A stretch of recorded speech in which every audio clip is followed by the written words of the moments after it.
News at 7 starts now. Live from Television Park, this is WJBF News Channel 6 at 7. Good evening, everyone. I'm Dee Griffin. Thanks so much for joining us. Coverage you can count on begins with an Augusta woman behind bars after allegedly trafficking a teenager. Monica Dowdry was arrested at the Comfort Inn and Suites on Jimmy Dias Parkway on Monday. Reports say she trafficked a 16-year-old girl who was reported missing from Clayton County 2 months ago. Dowdry is facing multiple charges. The most recent case adds concern to local leaders about the growing problem of human sex trafficking. At today's commission meeting, Augusta Commissioner Don Clark says that Augusta is now the #1 hub for human trafficking in the state. Data from the FBI shows there's been more than 200 victims in Georgia over the last 5 years, with the majority of victims ranging from 10 to 19 years old. Interviews if there is some investigation, and they will talk about like going into a hotel with someone, and that's how those things kind of happen. But like I said, there's also a lot of youth recruitment. So if they happen to meet each other, I know they've met each other in different facilities, and they're like, hey, if you ever need a way out, make some money, join me in Augusta and we'll do this thing. Child enrichment says the best prevention starts in the home, but it takes extra community support to ensure everyone is safe. If you do suspect human trafficking, you are encouraged to contact the FBI's hotline.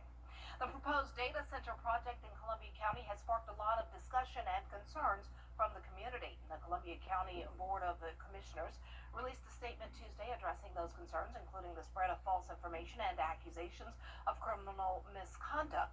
We spoke to some who live near the proposed site in Appling, and they say they are worried it will ruin the peaceful rural community that they enjoy. We're fortunate to be retired, and we're retired out here, and we've been out here a long time. We came out here because of the peace and quiet and the tranquility and the peace that brings.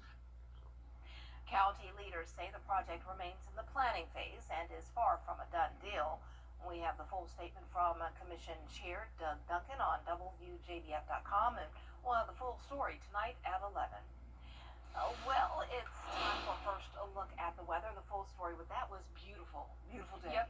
Beautiful day, beautiful week, beautiful month, really. It's been so nice so far this month, and you can see on our Terry Lambert Hyundai Skyview cam, clear skies for us as the sun has now set. And the cold front is off the coast. We have high pressure back in control. That's bringing us some breezy winds today. But the almanac for today shows that we had a low of 46, a high of 77.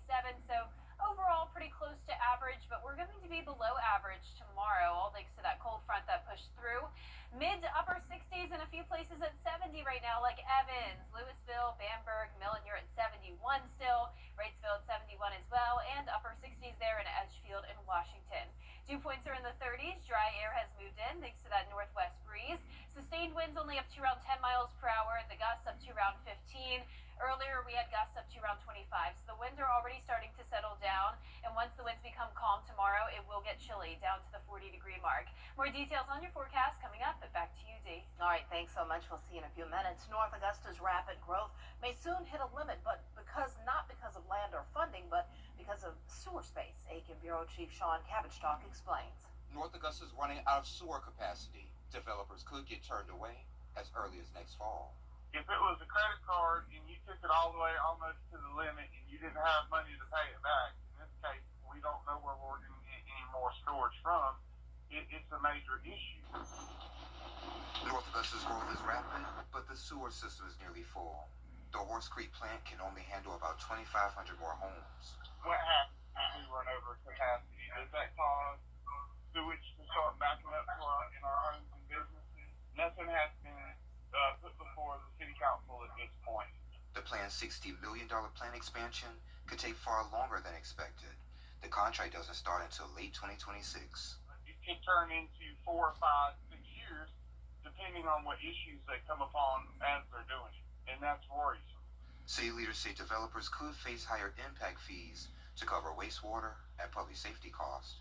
But I think the city council is going to have to consider future moratoriums, so we're just not turning people down until we find a solution. We definitely don't want to end up like Town 2.0, where our citizens spend the vast majority of their commutes back and forth to work, sitting in traffic.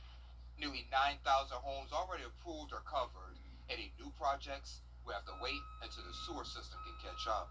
In North Augusta, I'm Macon Bureau Chief Sean Cavenstock, WJBF News Channel 6. A potential major development downtown is facing a delay. Developers have eyes on the old depot property for possible new housing and shops. Soil testing was to end this month, but commissioners have allowed it to go until December. Now some are asking why more testing is needed when the city spent nearly $2 million 20 years ago removing contaminated soil from the site for another project. Still trying to put our hands on those records, but to make sure everyone's covered, doing that phase 2 just to check all the boxes and make sure there's no surprises. But yeah, I've heard the same story you have. You were obviously here, I wasn't, but city did the cleanup, so we expect to have no issues. Just doing the studies to make sure that is the case. Ray says the cost of continuing testing is being paid by the developers. Well, it's almost that time of year again when the Salvation Army Red Kettle Bell Ringers are out collecting donations. The organization is now looking for volunteers, but they're also hiring bell ringers. Kim Vickers reports. You know the holidays are here when the sound of a bell ringing as you walk into a store fills the air. The Salvation Army is now looking for people to ring those bells. We have about 40 doors, a little over 40 doors that we cover across the Augusta area during our bell ringing season, and we really need help to cover all of those doors. The Salvation Army hires around 70 bell ringers each year to be sure they can fill every available shift. Obviously, we rely heavily on volunteers, but people have to work, people go to school, so during those hours where people are at school or work, we get paid bell ringers to help us ring the bell so that we can raise as much money as we can. The organization has hired bell ringers for a while, especially during years when volunteers were hard to come by. We have been doing it for a few years now, especially during COVID. A lot of people were social distancing and isolating, and we really relied heavily on paid bell ringers to kind of help us during that season, and also we did a lot of virtual fundraising during that time of year. It's important for the Salvation Army to have plenty of bell ringers so they can collect donations vital to the organization's work. And so that's money put towards rental and utility assistance. That's helping us shelter people at the Center of Hope. That's helping us feed people at our soup kitchen. Even with clothing and hygiene products and things of that nature, that helps us to make sure that those programs are funded so that when people need us come the summer months, we have enough money to kind of fund whatever it is that they need. The Red Kettle campaign starts on November 1st. The Salvation Army is still looking for both volunteers and hired bell ringers. The next hiring event will be October 29th at 11 a.m. at the Kroc Center. In Augusta, Kim Vickers, WJBF News Channel 6. A local nonprofit is teaming up with the Salvation Army of Augusta to help women in need. Purses filled with passion gives handbags filled with hygiene products to women staying at the Center of Hope homelessness shelter. The founder, Deborah Brooks, created the organization in 2019 to remind women who may be struggling or making a major life change that she has not been forgotten. I saw other organizations doing something similar, and I said, hey, let me come up with something. What about purses filled with passion? I'm passionate about helping others, loving on people. Everything that you see here today, the purses, everything, they're donated. Sometimes people send money, and I go out and I make purchases of different items, and I put it into the bags for the ladies. That is truly special. Way to go. Each purse contains items such as soap and toothpaste or clothes for cold weather. The bags also have inspirational books and cards. Well, coming up, talks on the government shutdown at a standstill. What can be impacted if the shutdown continues into next month? Those details after the break. Happy Hump Day, Georgia. I'm John Crow with your...